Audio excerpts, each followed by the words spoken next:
अस्सलामु अलैकुम वरहमतुल्लाहि वबरकातुहू। उम्मीद है कि तमाम ही नाज़रीन खैर व आफ़ियत से होंगे और अल्लाह ताला आप सबको अपने हिफ्ज़-ओ-मान में रखे।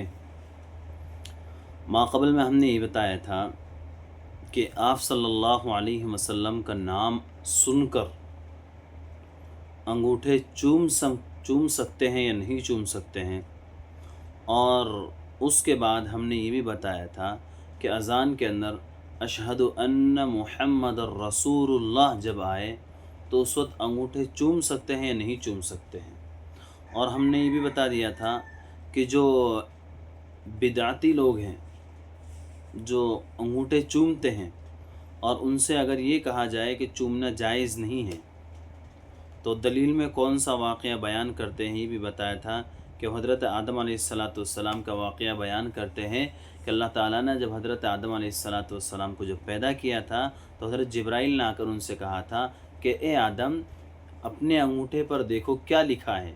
तो हज़रत आदम ने देखा तो उन्होंने उस पर लिखा हुआ था मुहम्मदुर रसूलुल्लाह, तो उन्होंने अंगूठे को चूमा था।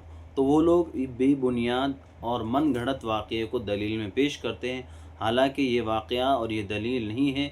और मैंने ये भी बताया था माक़बल के वीडियो में कि इमाम अहमद रज़ा ख़ा बरेलवी इसके बारे में क्या कहते हैं और अल्लामा शामी रहमतुल्लाहि अलैह भी इस बारे में क्या कहते हैं कि वाक़या मन घड़त है और किसी सही हदीस से इसका कोई सबूत नहीं है।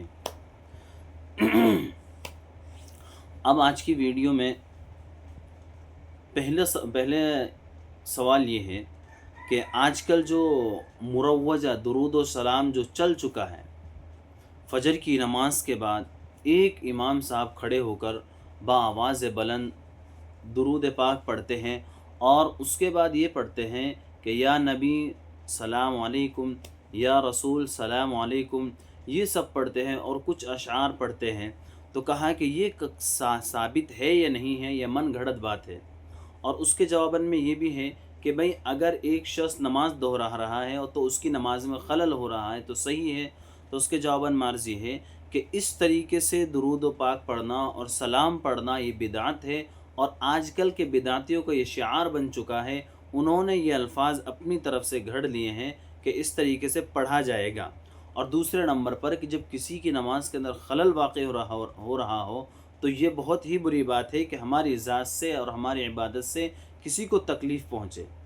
तो कहा कि इस तरीके से जायज़ नहीं है। और आखिरी बात यह है कि बाआवाज़ बुलंद दुरूद शरीफ पढ़ना, हल्का बनाकर पढ़ना, और जो शख्स दुरूद शरीफ ना पढ़ता हो उसको हम बुरा समझे और बिदअती कहें, कहा कि ये बात गलत है।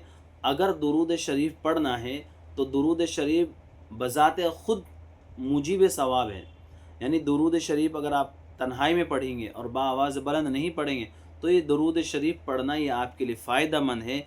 और अगर आपके दुरूद पाक पढ़ने की वजह से, आपकी इबादत करने की वजह से दूसरों को तकलीफ़ होती हो तो ये आपकी इबादत कमाल इबादत नहीं है। लिहाजा इस तरीके की बिदअत से अपने आप को बचाना चाहिए। अल्लाह ताला अमल की तौफ़ीक़ अता फ़रमाए। अस्सलामु अलैकुम वरहमतुल्लाहि वबरकातुहू।